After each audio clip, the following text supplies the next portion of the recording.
the NFL podcast. Attended every WrestleMania and recalls very little. Welcome to another edition of the Around the NFL podcast. My name is Dan Hanzus. I come to you from a virtual room filled with some heroes: Marc Sessler, Gregg, Rosenthal.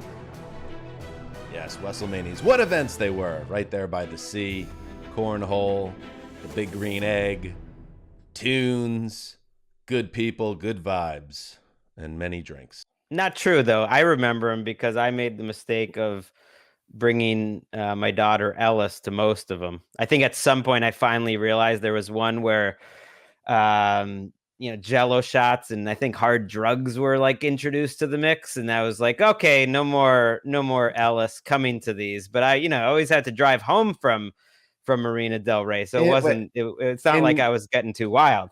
In Wes's memory, Marc, can you step in and clarify the hard drugs comment around WrestleMania? That was not something that existed. I don't know if I'd call that a tentpole. Oh, believe me. But Gregg, Wes would have nothing to do with it, but there were ne'er-do-wells. Wes had a very open policy of who wants to come and who doesn't, and I can definitely confirm some people were bringing in some things. Wes may have no idea about it, and they may have been an NFL employees. They may still be. This is like the dark side of these parties that Gregg was eyeing with his it was like daughter. It was like 3 in the afternoon. It's like, right, let's Gregg, have it's some Molly. slightly on you, Gregg. Like you're at your third WrestleMania. We all know what All these on are me. about and what they devolve into, and you continually bring small children. And I viewed it as a way as an escape hatch to get out of there. I mean, of course she's going to see crazy stuff. So I don't know what that was on round 2 and 3 of that. I would disagree. The first couple were pretty family friendly, especially during the afternoon, and then it got wild later. That was this whole thing. There were actually a lot of kids at the first WrestleMania or 2, and you're right. Once we got to 3, there was no. It used to be there was like a 2 to 5 p.m. or 12 to 4 p.m. pocket where it was a little tamer, and then you get out of there with the kids. Right. But by 3, these individuals, they weren't waiting around. They were going to hit it running right off the bat. Knowing hard drugs, like knowing the hardest. People right, just like nodded out in the corner. Knowing those parties and the characters involved, I always kept the children far away. But it's tough being a parent sometimes. Sometimes the kids got to come, you can't. Right, come it was either that or not go. Right, there was like an infant at home, and I wasn't allowed to leave the older one. It's a tough spot. Welcome to the show. We are approaching the draft now, and it pains me to say this, but Daniel Jeremiah is kind of the guy in terms of the NFL draft and the walk up to it. So we booked him. We booked him on the show today, and he's going to be on today's episode. We're going to dive deep on the draft. A nice conversation I look forward to having with DJ. We can maybe hopefully move past our issues and have a civil conversation. So look forward to that. Also, we are kind of in the afterglow of the Sam Darnold trade. And that happened in the middle of our recording on Monday. In fact, right after it. And we, did some surgery on the show. And so it all was happening very quickly. And I was just like, last couple of days, I've had a chance to reflect on it a little bit because, as you guys know better than anyone, had a lot invested in Darnold, as did all Jets fans. And it is kind of shocking that it's over, that the Sam Darnold era is over in New York. And Joe Douglas spoke to the media the day after the trade to the Panthers, and he said as much, that it took a lot of things to fall into place for it to end after 3 years. And that's just the way it happened, whether the regime change, the timing on his contract, where they were picking in the draft. And it's just kind of hard to believe. And I still do believe Darnold can be better and even good in an environment that where it gives him a real shot. But I have to say, it is a relief no longer having to ponder the chicken or the egg nature of his entire career in the NFL. That is now something the Panthers fans have to work through and figure out, because it was extremely stressful. So while I wish him well and I think he can do well, that's as a fan, that was exhausting, and it's off my plate, and I feel good about that. I mean, one of the factors was he didn't play well. I mean, and, Right. and then it was that there is a huge chunk of the media in general that turns around and I think has protected Sam Darnold because of the environment he was in as much as any quarterback in the league. And so is that fair or unfair? I mean, you can look at Darnold from a couple of different viewpoints, but the hardest thing as a Jets fan, I think, was defending bad quarterback play from a guy that everyone felt should be so much better and making the team better. Right. And I mean, it was tough on Dan. He had to, for a while, he was trying to convince us like Sam Darnold was super good looking. Like that's how much he was pumping him up. He is. I think he is a handsome guy. He's fine. I stand by it. He's fine. But Having I seen mean, him he's in not as person, handsome I think as he's no good. Zach Wilson, who's like a young Efron. Zach Efron. I feeling even better about the Zach Efron / Zach Wilson. I mean, if you like your men like little boys, you know. I think we're just getting old, but he looks like he's like 14 years old. So I think we are certainly getting old. Speaking of Sam Darnold and the end of the road, I think this is a good time to check in with Keith Hanzus.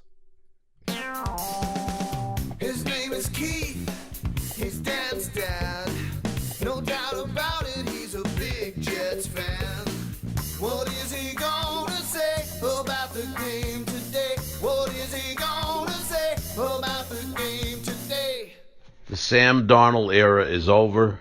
I thought Sam Darnold was the kind of player that I think teammates probably appreciated. He played through pain, and he seemed to try hard and didn't seem to throw people under the bus or anything of that regard.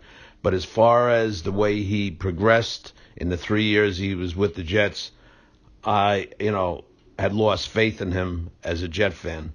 I don't think he was going to change much. I agree he didn't have the team around him, the coaching around him. But I've seen other young players in recent years that have been drafted on other teams come up with not the greatest teams and have put up some great numbers.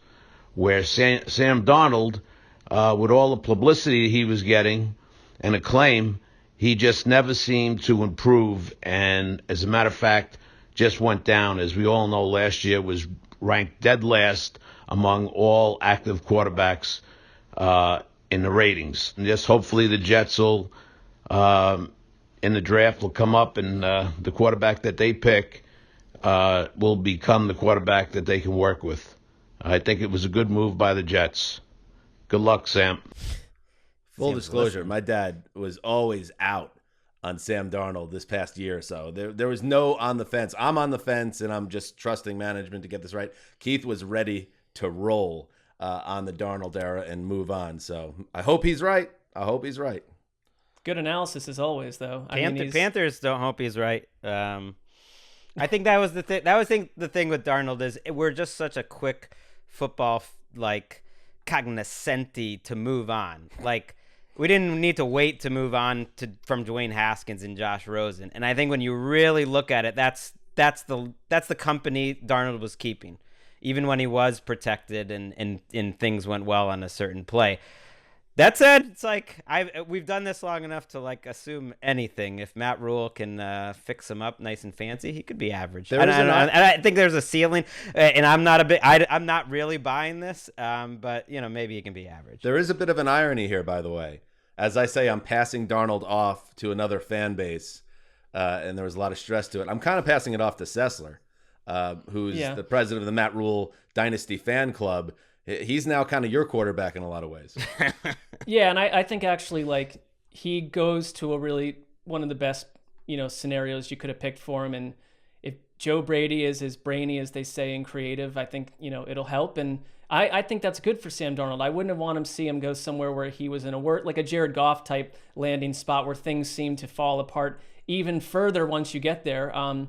But I don't have any great faith that Sam Darnold's like a great quarterback. That's all. I just want to see it. I don't have to have that faith. He could be a backup. I would be very interested if they drafted someone at quarterback. I think, and this is something I thought about more, I'm convinced they were in on Mac Jones.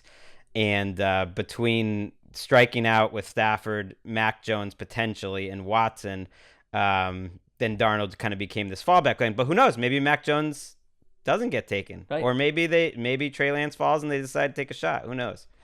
And speaking of the Panthers, Teddy Bridgewater, by the way, is now allowed or has been given permission to engage with trade partners. So, Gregg, I know you had floated the Broncos, idea that Broncos, let's he might do still it. be in the mix of the Panthers. The Panthers are done with Teddy Bridgewater. No, they were. I was totally and they're wrong on that. They're going to take a financial semi-bath to move on, considering the investment they made with him, which wasn't small.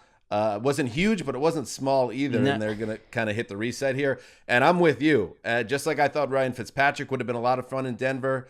The Broncos' job, if you were a quarterback trying to figure out where you land in the landscape and you're still looking for work, and there aren't many quarterbacks in this category now with Teddy, you got to get up to Denver and take on Drew Lock with that good offense and really strong team all around. All right. A lot to get to before we get to DJ, and we'll talk to DJ about some Jet stuff at number 2 because we know his connection to Joe Douglas. Let's hit the news. Can you believe Phillip Rivers would actually be the 4th pick in the draft? It's funny, boys. That's the agent of Ben Roethlisberger at the 2004 NFL draft. Lee Steinberg. And one of the more famous agents in NFL history. And that pops up every once in a while. Steven Ruiz, who does really good work over at For the Win. He's their lead writer. He floated that back up onto Twitter this week, and it's a whole behind the scenes breakdown of the 2004 draft, following all the top picks everywhere they were, mic'd them up at the draft tables, and it just got me thinking how disappointing it is that as the draft since in those 15 years, 20 years has gotten bigger, the access has gotten tighter and tighter and more controlled. Wouldn't that be great if we had this every year and then you could look back on this stuff? Instead, you just get this recycled every year or so on social media, which I appreciate. But at the same time, I wish we had this for this draft or the Baker Mayfield, Sam Darnold draft, like all that stuff. No, that's not how it works anymore. I prefer less access, more sterile coverage, more robotic, less insight. That's what I'm. So we're heading in the right direction. Plus, I feel like there's more. Maybe this is not true, but like that draft as Roethlisberger was falling, you really you weren't expecting that going in necessarily. You really didn't have a good feel of what was going to happen to Rivers and Roethlisberger in that draft. You kind of knew probably what was happening with Eli, but like as he's falling, that was great drama in real time, just like Aaron Rodgers when he was in the draft room. And Lee Steinberg, by the way, is one of 400 agents who believes Jerry Maguire was made about him. That's like a thing behind the scenes in agent world. They all think it was about them. Also invites me to his Super Bowl party every year, by the way. And how's the party? How was it? I went to one many years back. It's conflicted with other things that we were doing, but he's continually nice enough to send the invite because I think he knows he and I could really chop it up if we were to get in a room together. Look at Gregg's face. He's still eating lemons and limes. All right, let's get to the news, and we'll start with a sobering bit of news here. 2 of the 22 women who have accused Deshaun Watson of sexual assault and harassment in separate lawsuits publicly spoke out on Tuesday, detailing their experiences with the Texans quarterback. During that news conference, Ashley Solis, the first woman to file a suit against Watson, spoke up about her allegations against the All-Pro. Here's a little bit of what she had to say. I no longer practice the profession that I love the most without shaking during the session. My hands shake whenever I place them on a client, and I've had to cut the session short. If you only knew how heartbreaking that is to me. I got into massage therapy to heal people, to heal their minds and bodies, to bring peace to their souls. Deshaun Watson has robbed me of that. He took that away from me. He tainted a profession in which I take enormous pride. Flashes of Watson's face rushed to me in the moment. I am in counseling as a result of Deshaun Watson's actions. I hope he knows how much pain he's inflicted on me emotionally and physically. And I hope he knows how much pain he has inflicted on these other survivors. The NFL released a statement on Tuesday saying they're continuing to closely monitor all developments in the matter. Mike Garafolo of NFL Network reported the league office has been in contact with Tony Busby, the attorney involved with this. And finally, the Houston Police Department said last week it is investigating Watson after a complaint filed with them last week. So the story continues to develop. Very tough to see one of these accusers step up and speak out. And it really adds a level of humanity to the situation. A tough watch.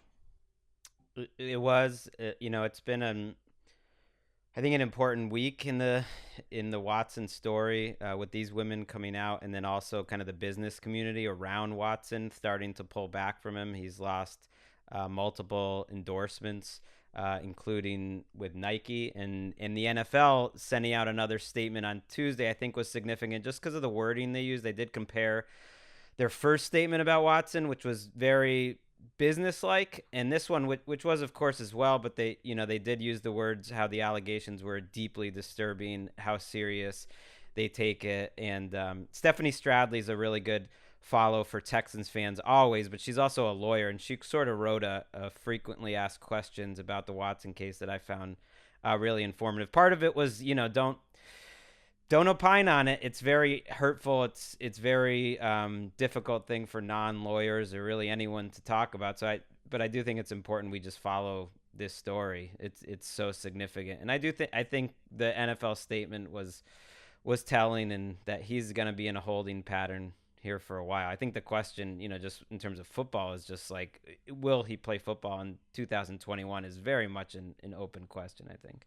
Yeah, I mean, I agree with everything you said, and right now it's looking like Tyrod Taylor, gets closer and closer to being the starting quarterback. But all that is sort of just, I don't know, like when you go and watch these, when you listen to these voices, and it's not just names or a number of names or how many, and you listen to what they say. I mean, I just think it brings a whole different wave of reality to it. And, Deshaun Watson, who knows what will happen here, but I think the league and all of us and everyone didn't know quite what to do with it a month ago. It's changing now.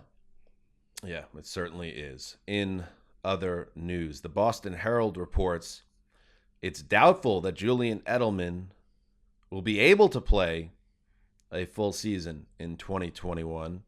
The report cites a source familiar with the Edelman situation. He's got a knee issue, and it's a type of situation where he could undergo surgery on the knee, but it's only a temporary solution. He only played 6 games last season, and Gregg, you are a Boston sports fan. It does make me think another underdog little critter that you were your fan base is a fan of, Dustin Pedroia of the Red Sox. Similar situation, a guy that was beloved by fans and had a knee issue that just would not get better. Edelman seems to have a similar situation here, and it puts the Patriots in a tough spot because he is a franchise legend, let's face it. Right. I started wondering, why is Julian Edelman still on this roster, just knowing the Patriots? And I looked, and I realized he only has a $2.8 million base salary this year, and that was the answer. Last year, he was still making kind of big money. Now they have all this cap space. They obviously love Edelman, and so they're just not in a hurry. I kind of buy the conspiracy theories that I know is happening among Patriots fans, though, that a report like this is maybe getting put out there because he wants to get released. Like, I could buy that. You know what I mean? Like, this is he coming wants out to get released. What kind of market does Julian Edelman have at this stage? Not much, probably, but he might like to choose where he plays next. Tampa, for instance. He wants to replace Antonio Who Brown. knows? Who knows? There you go. That makes sense. I kind of buy it, though. I kind of buy it. I also buy that he won't be healthy, so that it's not like I think it's wrong. He's 35 years old, and no one at his size I've never seen take a pounding that he has throughout his career. From his first year, it was always amazing to me that he's lasted and been as durable as he has until this point. In other news, ESPN's Adam Schefter reports that multiple teams have contacted the Atlanta Falcons about acquiring the number 4 pick in the 2021 draft. Schefter added that the team is open to moving out of that spot, as we No, the way the draft board is set up, it almost certainly will play out with QBs going 1, 2, and 3. The Falcons don't have an immediate need at quarterback with Matt Ryan, but he is in his mid-30s. They could use a guy that's the future. But also it makes sense, Mark, that they would potentially trade away the pick if they got a big-time Godfather offer, because it looks like that's the highest available pick. The Niners, Jets, and Jaguars aren't going anywhere. Yeah, I mean, I guess, like, why not take the calls? I mean, there were other whispers that the Falcons internally sort of felt like, well, if we're going to take a quarterback of our own, assuming that you're going to be at number 4 every year is not the way you do business. So maybe that's they're in a valuable space themselves. The only thing I think about, if it's not quarterback, because you got the Bengals at number 5, who obviously have their quarterback, and if the Falcons took a quarterback of their own or someone else did, that number 5 spot becomes the first place where Cincinnati can pick one of the incredible skill position players, the best available. And so would someone ever want to hopscotch Cincinnati, knowing they're going to do that, to get a wide receiver of their choice or fill in the blank? That's all. I mean, I'm assuming it's quarterback. That's just a safe way to think. And that could be a number of teams. But with this kind of stuff, like, am I going to be up at 3 a.m, pondering this and, fretting over it? No, let's just see what happens. We'll know more a couple weeks from now. It is kind of the intrigue with this draft, I think, because I guess there's a chance San Francisco doesn't take Mac Jones, but it looks like the intrigue. And, there was a report, I was surprised by this, that the GM, Chris Mortensen said the GM of Atlanta kind of likes Trey Lance, I believe, or is looking at quarterback, whereas Arthur Smith is kind of all in, is down with Matt Ryan, and so they're trying to figure that out. Them taking Mac Jones, the 49ers, at 3 really would be wild, because I think, according to Charlie Casserly's poll of executives, and then our friend DJ who's coming on, Trey Lance and Fields are ranked way ahead of those guys in most people's eyes. DJ has those 2 in the top 8 of all of his players. So if you're a team like the Lions or the Panthers or the Patriots, certainly you got to be looking at this like, where do I need to move up to get Fields or Lance if I like those guys? Very intriguing. In other news, the Rams, their general manager Les Snead said he believes Matthew Stafford, their new quarterback, is going to be there anywhere between 5 and 8 years. Seems nice. 33 years old Stafford is. I mean, if he went on the long side of Snead's projection, he's the quarterback in his 40s, which this assumption that all quarterbacks now can play in their 40s just seems kind of silly to me. Also silly, the idea of what the team, what's the famous John Lennon quote, life is what happens to you while you're busy making other plans. The assumption here that Matthew Stafford will stay healthy enough and his body will cooperate, that's what it comes down to. I think he has the skill set to thrive, and I think he will in this Sean McVay system. But any thoughts that he's a long-term solution, you're not going to know until that body, where he's had back issues, he just had thumb surgery, is that going to hold up in the long term? It's a dicey proposition, and Snead really bet his job on it here, I think, by bringing in Stafford. I mean, I would just say this, though, in terms of how you really want to create a stunning headline. What if they traded multiple picks and a 3rd-round pick and their starting quarterback for Matthew Stafford, and Les Snead said, we think he'll start here for 2 years? People would go nuts. So it's over projecting and saying he's our guy deep into the future. We've made the right choice. Of course he's going to tilt towards the longevity side. It is a 2-year deal. They inherited 2 years and $43 million on the contract. Right, but you don't. And that feels like what the NFL is now. Everything is just 2-year projection, and then you reevaluate. I'm just saying you wouldn't pitch it that way to a frisky reporter. I mean, they would do something else with it. or and I'm sure that's what they're hoping for. Or to season ticket holders, they're trying to sell some tickets. They want to think of Stafford as their long-term guy. I'm sure that's what they want. I mean, they also said Jared Goff was their forever quarterback, a lot. That McVay and Goff were tied at hip. The only thing with thinking guys can play great into their late 40s, Fitzpatrick is an exception, but the other guys who have done all that are all-time greats. It's Tom Brady and Drew Brees and Aaron Rodgers are aging well, but they were incredible. They were coming off of an incredible spot. You can't expect the assumption that all these guys. I mean, you could even make the case that if you were building a roster of all-time goods, Matthew Stafford might be that quarterback. Right. So I think he's proven over the first 11, 12 years of his career that he's, a rock solid franchise starting quarterback. But is he one of the great players in NFL history? Well, not yet anyway. In other news, Peter King's Monday morning quarterback column, he wrote about some of the new wrinkles to the schedule after the CBA was signed, sealed, and delivered, and the new TV deals came together this year. That second game in week 1 on Monday night is history. The one that famously had, for some reason, thrown Chris Berman a bone, and they were having him in the booth saying the big bell bottom and not knowing who anybody was. That second game is off the books now. But for ESPN, who always hosted those games, it's a win because what they did was there's a Saturday week 18 doubleheader that ESPN gets. And I believe those are flexible games, which means they will have playoff ramifications. And that feels like a big W because it's good for us here in California. But that second game on Monday night in week 1 was starting at like 10:15 at night for people on the East Coast. Yeah, exactly. I liked them, but you also were, if it wasn't a good game, you would feel the effects. You would feel the effects of the previous day and a half, and you're like, oh, I've been waiting all off season for one game, and now it's like I'm just, it's almost too much. That Saturday night though, mid-January, that sounds fun. That sounds pretty good. That end of the season slate's gonna be challenging and it's just going to be a lot of Saturdays. That's where NFL Network's going to get in the mix too, with some of the international games, but also the Saturday games. But this little Saturday night doubleheader, get ready, Marc. Say goodbye to your family.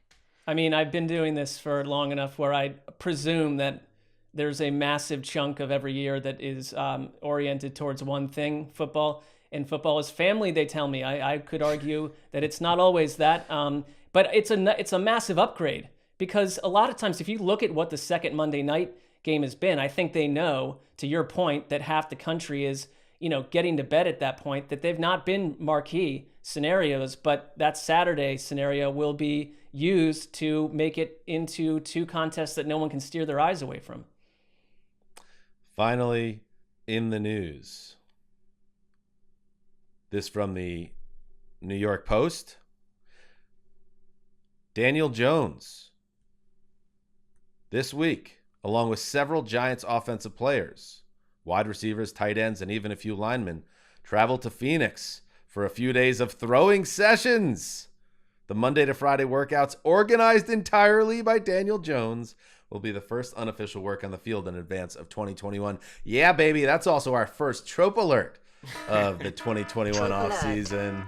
Trope alert. Trope alert.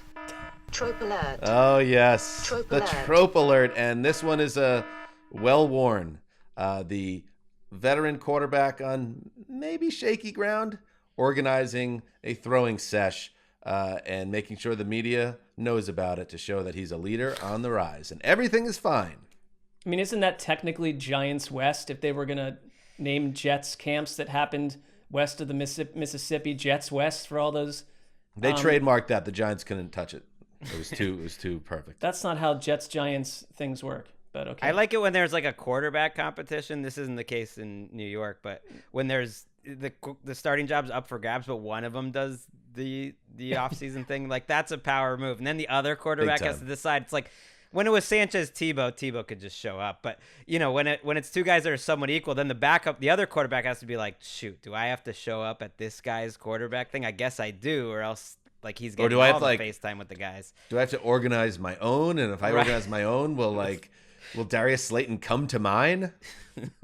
And then you've got to pay for it. The quarterback pays for a lot of this stuff sometimes. That's why that's the sneaky hidden value of signing Mike Glennon as your backup. He's not throwing any camp. It's like, Mike, we'll see you in July or whatever. And just if you're new to the podcast or just starting to understand how the off season works when we get to, because we're gonna have a return of OTAs, it looks like, and traditional mini camps and rookie camps, and then of course training camp in July and August. Some training camp tropes to look out for. Draft Bust X looks like he's ready to turn the corner. New quarterback wide receiver tandem display undeniable chemistry. Player X, I'm better now than I was before devastating lower body injury. Second year player X, the game has slowed down for me. Soft-spoken star ready to take on recently vacated leadership roles. That's just a tease of what's to come and what to keep an eye out on. And my job to you, the listener, is to make sure all of it is documented ahead of the 2021 season. You can count on me. That's what's happening in the news. All right, time for our special guest. And, listen, here's the thing. It's not just that he knows it's his time of year. He knows that we know it's his time of year. And that's what hurts the most. Daniel Jeremiah, we're happy to have you.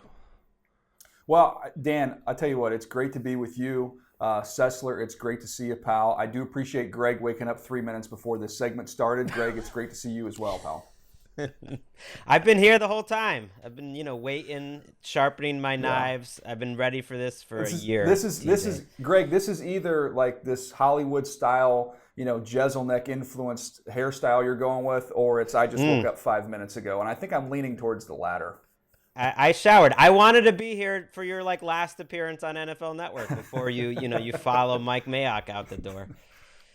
A lot of speculation about DJ, and that goes back when Joe Douglas got hired as GM of the Jets. It was all over the place, and DJ had to come out and say, no. I love my job at NFL Network. I love working for the Chargers, but that on that subject, on Joe Douglas, and let's get into it here, DJ. Because you do have a relationship with Joe Douglas. You worked in football circles with him. You're buddies. And he just made a huge move in this draft. Or maybe he didn't make a huge move, and there's a lot of ramifications there. Trade Sam Darnold. You're at number 2. And I have to ask this because you don't make this trade, right, DJ, of Sam Darnold and then most likely to stay at number 2 unless you're pretty sure Zach Wilson or the quarterback you're going to take, probably Zach Wilson, is a can't-miss prospect. Because on the other side of it, DJ, this is like a once in 10, once in 20 years leverage situation in the draft in terms of where he was. How hard do you think this decision was to stay at 2 if that is indeed what ends up happening? Well, I don't necessarily think it was hard because when you have conviction on a player at that position, you're not going to be swayed. I mean, to me, it would have taken a monumental haul of picks, much more than even we saw take place with that San Francisco-Miami trade to consider getting out of number 2, if you believe in the quarterback. Because not only do you feel like you've got somebody with tremendous talent coming in, you restart, you reset the clock, and financially it's such a boon. And it would be one thing if the Jets, just had their 7 picks in this draft and 7 picks in next year's draft, and you say, man, look at all the holes on this roster. How are we ever going to fill all of them? But they're in a situation due to the trades. You look at Jamal Adams and Leonard Williams, some of the trades they've made, the haul of picks. I think it's 21 picks over the next 2 years. So they can get the quarterback at 2. Now you move on from Sam Darnold, and you've got a ton of picks where you can fill in around him. And I always like to point out when we're talking about Sam, like he did not get a fair shake there. I'm a Sam Darnold believer. I loved him coming into the draft. You guys know that. And I still think he's got a chance to be successful. But he didn't have the infrastructure in place to succeed with the Jets. And I think the focus for the Jets is to make sure that is in place for the next quarterback, who I really believe is going to be Zach Wilson. All right, so DJ, let's just say that you were a GM, or let's say you were inside the body of John Lynch, the 49ers GM. And I would love that. I would swap. I used to work out with John Lynch when I was in college, when he was in the NFL. John Lynch was there. Tony Baselli was there. And I can tell you that was the peak of my athletic existence. And I would say John Lynch right now, after going into the Hall of Fame and been retired for several years, is still light years ahead of where I was at my peak. So if you want to swap me out with John, I'm happy to do that. Still a little weird, though. No, that's DJ's way of always working in that he was a QB1 of a D1 program. He gets it into every segment he does. Got to weave it in. We get it, though. But if I'm DJ's roll wife, those I'm stats watching on the this. lower third. You'd really be impressed. I'm thinking, you want to be inside John Lynch's body? I don't know. That just seems weird. Be happy with who you are. I think in this case, let's say you control his brain, all right? And we've got Trevor Lawrence going to Jacksonville, Zach Wilson with his nice little hair going to the Jets. And then we've got number 3. What do you do? Who do you pick as the 49ers quarterback? Who is the third best quarterback in this draft? To me, I think it's a close call for me personally between Trey Lance from North Dakota State and Justin Fields from Ohio State. Those to me are the next quarterbacks in line, and I would have Mac Jones 5th. Now, in terms of who I would take, well, I have Trey Lance one spot ahead of Justin, but they're going to be, afforded the luxury I don't have, which is to spend a ton of time with these two kids to see, who they're most comfortable with. I don't know that there's a wrong decision between those two because the upside is so tremendous. And if I'm Kyle Shanahan and John Lynch, I want to take my offense from where it is and take it to new heights. And in order to do that, I've got to get somebody that can expand what we do. To me, that would be one of the two options between those two guys. But everything we hear is everything points towards Mac Jones, and that's how I do mock drafts, and that's what you hear around the league. Is the expectation is that will be Mac Jones with the 3rd pick, which I'll throw it back to you guys because. Dan, I know you've heard this a million times. How many times have you heard the cliche of it's about the Jimmies and Joes, not the X's and O's? Well, this is a decision, if they take Mac Jones, that is the exact opposite. This is all about their offense and their system versus the talent of the player you're going to select. Isn't Seems that crazy. what they say you shouldn't do, though? Aren't you supposed to take the best available player and all that? Yeah. But yeah, I that's what I would do, and that's how I was brought up with the Ravens' way of doing business. But you look at a team like Gregg's team, you look at what happened in New England, they just draft players that fit them. And if they take a guy in the 2nd round that the rest of the league thinks is a 6th-round pick, they don't care because they feel like he fits what we do and he's going to be able to do what we ask him to do. So it's a little bit of that thought process. I don't agree with it. To me, I just want to get the most talented people, and we're going to work around what they do and not be quite as married to everything that I've traditionally done. But that's how they operate. It's partly why I don't totally want to believe it. Like, I don't want to kill the 49ers for this pick or think about it until I see it. We still have another Justin Fields pro day. Trey Lance sees like I think they'll do one with Trey Lance too. Right. I think he would kind of be perfect in that system, especially for a situation where maybe you play Jimmy Garoppolo for a year or see how that goes, and you have Trey Lance. You have 4 quarterbacks in your top 8. I mean, and Mac Jones is nowhere near that. Does that mean in at least the years you're doing this has to be the best quarterback class you've ever seen? I can't imagine you've ever had 4 quarterbacks in your top 8. It's not like you think Trey Lance and Justin Fields are interesting. You think you think they're 2 of the top 8 players in this draft. Yeah, I think they're really talented. I think all 4 of these guys at the top are tremendously talented. Now, it's a little bit of a different year, Greg, in that you look at some of the other positions. Like, we don't have, the edge rushers that you would see, typically eat up spots in the top 10. We don't have that this year. We've got some good corners and some good tackles, but in my opinion, the tackle group is not what it was last year with that group. So those are the positions that usually, secure spots in the top 10. And without those this year, to me, you look at it, you see a bunch of quarterbacks, you see a bunch of wide receivers. That's just kind of what this draft has given us. But yeah, I think these 4 quarterbacks in pretty much any draft year would be highly coveted because the ceiling is so high because these guys are so athletic and just big time arm talent. So to me, Mac is behind those guys. But if 49ers don't care what I think, they don't care what the other 31 teams think. They're just trying to find the guy that best fits them, and everything you hear seems to be pointing towards Mac.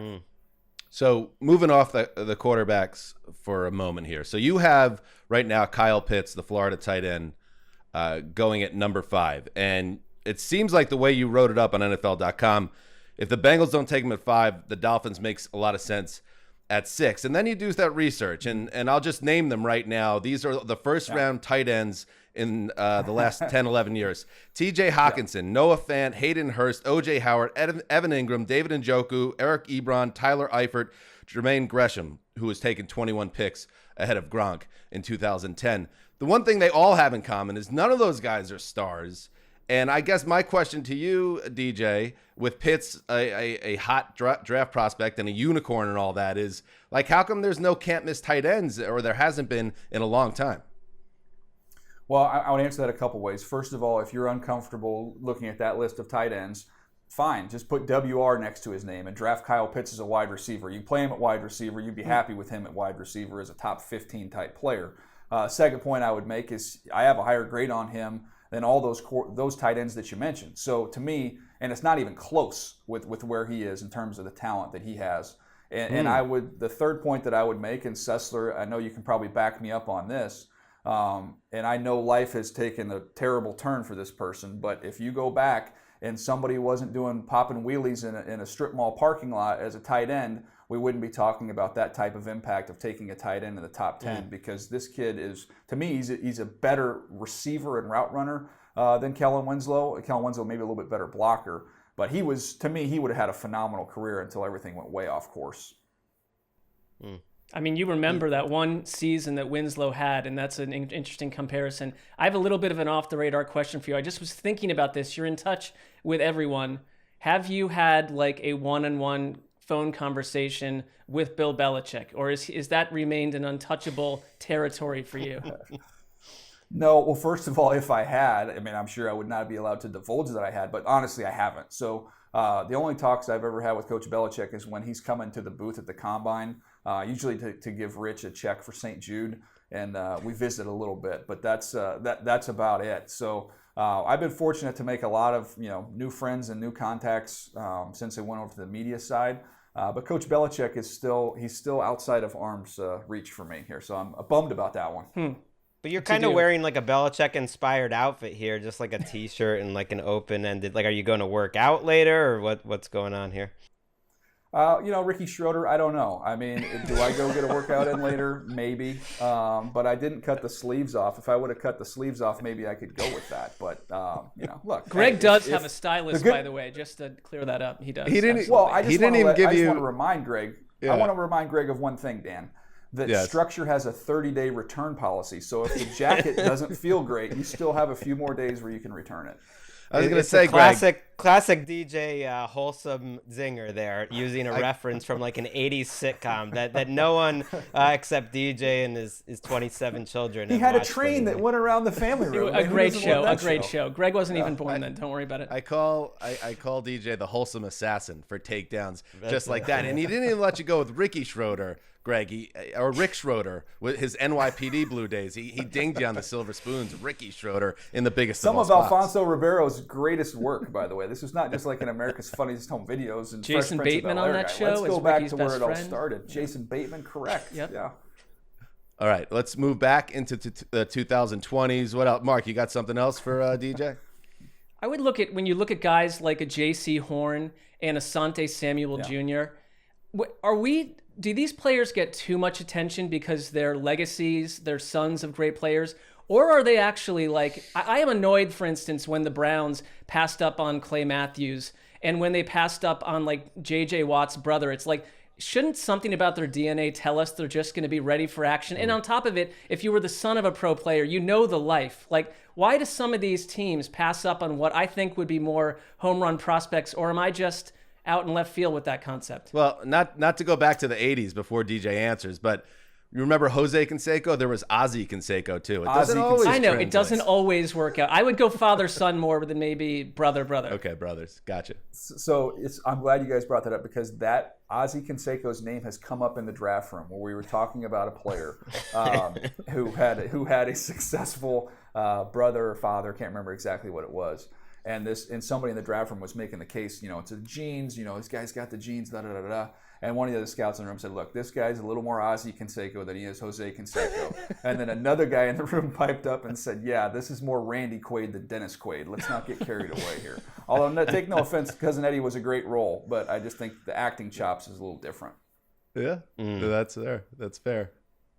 But you're a fan of these corners. You're a fan of these corners. I like them. You got a right guy. To me, yeah. I look, if it's close, that can be something that's a tiebreaker between a couple players because I know this guy's he's just been taught how to be a professional. Since he was a kid, he's been around it. I think it's not specific just to football. You see it in baseball with a lot of the great players who are sons. I think you have Vladimir Guerrero Jr., you've got Tatis, you've got Bichette, you've got Biggio. Like there's all these sons of players now that are in the major leagues, and I think you see the same thing in the NFL. So these guys, to me, they've been around it. They'll be a pro. The other thing I would point out is I think it's fascinating. Some of the advice I've always tried to give young players, like high school players going to college, is every year in the draft, we have a wide receiver list it's a million names long, and you're trying to cut off the list at some point in time. Like, there's just a million of them. And the DB list, the corner list, we're trying to create guys to push them up. So if you've got the option as a high school athlete, you're a 5-star athlete, you got a choice. Go play defense, man. It's an easier route to travel. If you're a big, tall, athletic kid, get out of that long line in the wide receiver group and go over to the corner group. And all these sons of athletes, you notice they're not dumb. They're not asking their kid to play wide receiver. Go play corner. And we're seeing them come out in droves. That's why I'm teaching my son Walker at the beach. He likes playing cornerback too. I don't know if he's going to be tall. Get him in a pedal. Get him in that. But pedal. he could be feisty. He could be Put mean. him in the slot, maybe. I mean, his father didn't play, but that's okay. No, that's okay. I'm getting like a Nickel Roby Coleman vibe here, Greg. I think that's what we're working with, and that's great, man. Let's do it. I would take that. Nice NFL career, help his dad retire. That would be terrific. There's like a lot of small cornerbacks, wide receivers rather, in this class too. I'm sort of struck by how maybe the same physical requirements aren't the same at the position. We know Devonta Smith, but even Jamar Chase is a guy who is talked about as sort of a can't miss. I don't know about generational, but kind of the guy in this class, and yet he's not a guy necessarily that you think is big and tall. He's definitely strong or is definitely going to run like a fast 40. And really this entire class, it seems like a lot like, how is that position and especially the top, how do you separate these guys when maybe they're not as physically dominant as some top receivers in the past? Yeah, it's a good point. I mean, and normally when you have guys go in the top 10, you're talking about some height, weight, speed guys, big time, check all those boxes in prototype size. When you think of the Andre Johnsons, the Larry Fitzgeralds, the Calvin Johnsons, those type of players. And this year we have a bunch of really good receivers, but we don't have many of the big guys. I mean, even last year, you go back, outside the first round, you saw Michael Pittman. We saw Claypool. You had T. Higgins. Like, we had Mims. There was a bunch of those bigger power forward type receivers. This year it's more about speed and quickness. And Jamar Chase is unique to me because even though he's a 6-footer, 200-pound guy, he plays big. Like, he goes up and gets the football, and plays above the rim, and then you get the route running and the run after catch stuff that comes along with it. So while that's not traditionally what we see go in the top 10, to me he's a little bit of an outlier in that regard. And he's going to come off the board real quick. And then after him, you get kind of the debate between the Alabama guys with Waddle and Smith. Smith, much is made about the frame. But to me, when you look at the way the game's played right now at the NFL level, with the lack of contact in the middle of the field, it's not as big of an issue. And people say, oh, how's he going to get off press? He's not a big, strong guy. Well, you can't really get your hands on him either. Because he's so quick. He's a real slithery type athlete. So there's not a lot of surface area to press. So I think he'll be fine. And then Waddle is somebody that's going to get over the top, and he's the fastest guy in college football. So when you look at all the GPS numbers that the teams have, in terms of wide receivers, I should say, his GPS numbers were at the top of the list.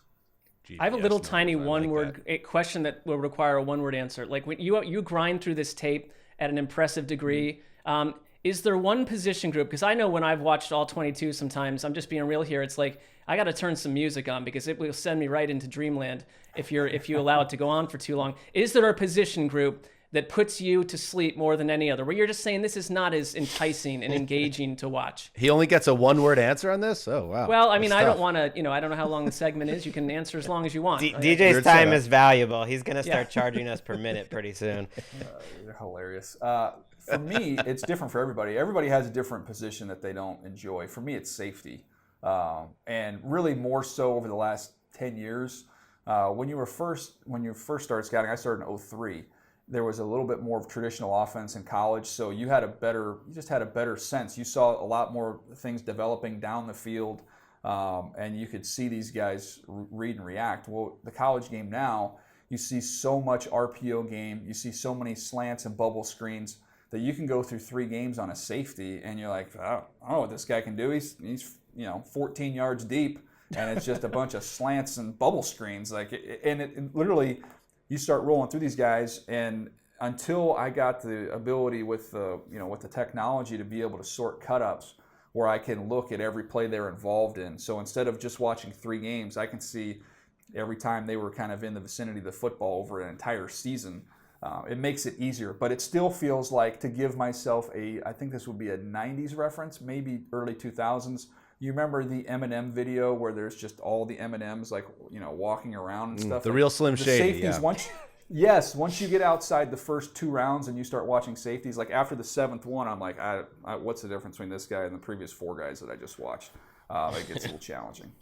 Well, that's fair. And thank you so much for your time, DJ. Before you go, I just want to know, because you are the son of a preacher and you're the wholesome assassin and all that, but just be real with us. Would you rather go 32 for 32 in your mock, or have Kuiper or McShay go 0 for 32? Just be honest.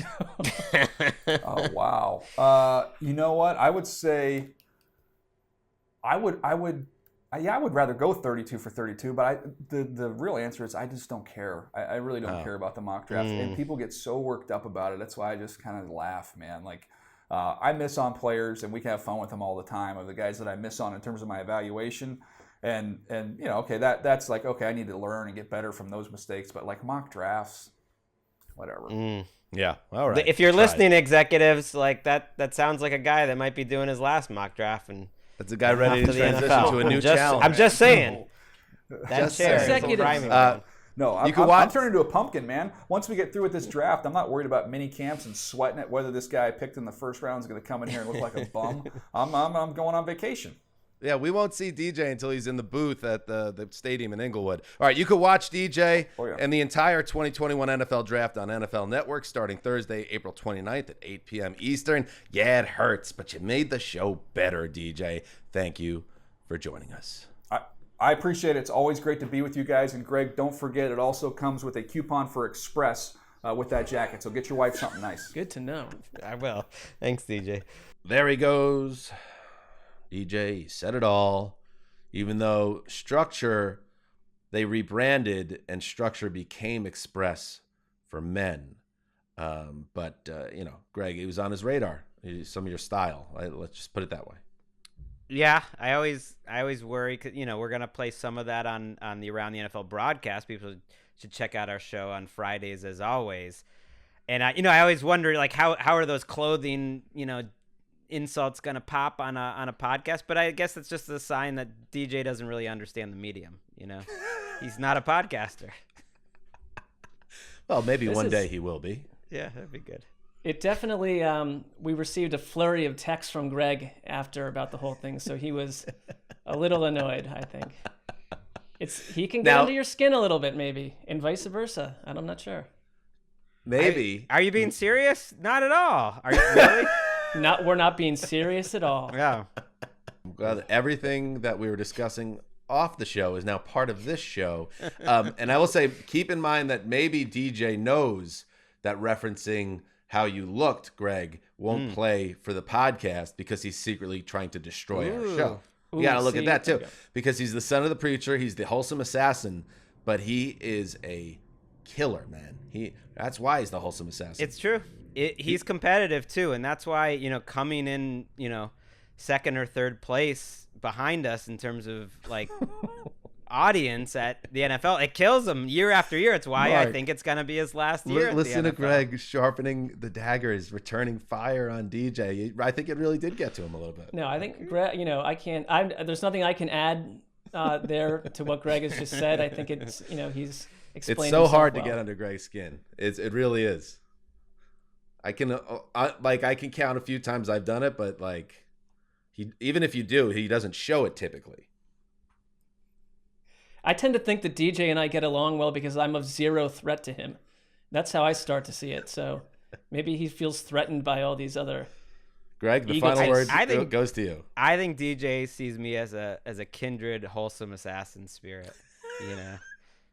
You started the show by telling us you bring your children to drug dens. Well, I didn't know it was gonna be that way. The first WrestleMania or two was pretty. Bring in, hey Ricky, get in here a second. Do you think DJ got under Gregg's skin during that segment? You know him well. You just did your Jeselnik Rosenthal Vanity Project live show and everything. You know Gregg very well. Yeah. He seems pretty agitated today. I'm not gonna lie. I don't know if there's other stuff going on behind the scenes, but Gregg, you do Always. seem pretty uptight. Interesting. Well, I'm in a So, annoyed mood too, Gregg. So it's not just you, Gregg. I couldn't be more annoyed I've today. noticed that as well, Marc. You seem pretty pissed off. What's up, guys? You want to talk about it? You both seem really uptight. I don't know. I mean, we don't have 2 more hours to get into it, so. All right. Wow. Whoa. Does it have anything to do with us, Marc? Yeah, are you mad at Dan and I? No, it doesn't. Not our little group here. Not this foursome, no. Okay. Gregg, All right. are you mad at Dan and I? It's the foursome. No, I'm not mad at anyone. All right, that's good. Okay. That's good. Well, All right. Well, I'm glad we settled that. Yeah. All right, good. We got to get rolling because our NFL Network hit is on. Every Thursday, check it out on NFL Now with Andrew Siciliano or whoever is in that host chair. We do a live hit, and like Gregg alluded to, NFL Network, we're back on Friday at a later time, actually, I believe. So check out your local listings and please DVR the show. Give us a support on that end of things. And of course, on this end of things, we haven't asked for this in a while. If you could leave some comments, some 5-star ratings, that's always a big deal. We're trying to win a Soli award. What is it? What's the award? A Sony award? I think you're close. You bungling the name show after show kind of indicates it's not right on top of our priorities. A Cyclops right award? Here. What is it, Ricky? The Cyclops? I don't know the answer. We're trying to win a Cyclops. That would be an awesome trophy. Remember, imagine if you won this award and it was like a head, like a Cyclops with the big eye, like, one of those characters. Ricky, what is the name of the award? One of those characters. The Synops. See, Or mine's synopsis? I mean, so you don't know guess it that's either. what You don't know it either. I want a Cyclops. This is making me feel better. All right. Good stuff. So make sure you check that out, and then we'll be back Monday. And remember, yes, we're going multi-times a week, 2 times a week for the podcast and then the network show right now, but we'll be 5 days a week, draft week. So look forward to that as well. All right. That's it. Everybody, we're almost to the weekend, but maybe take the rest of this day. Maybe we all drop off the radar. We take a deep breath, and we come back tomorrow for the network show feeling great. That's a good plan. All right, good stuff. All right, this is Dan Hanzus signing off for Quiet Storm. The old boss, Ricky Hollywood, behind the virtual glass. Be good to each other, everybody. Heed the call.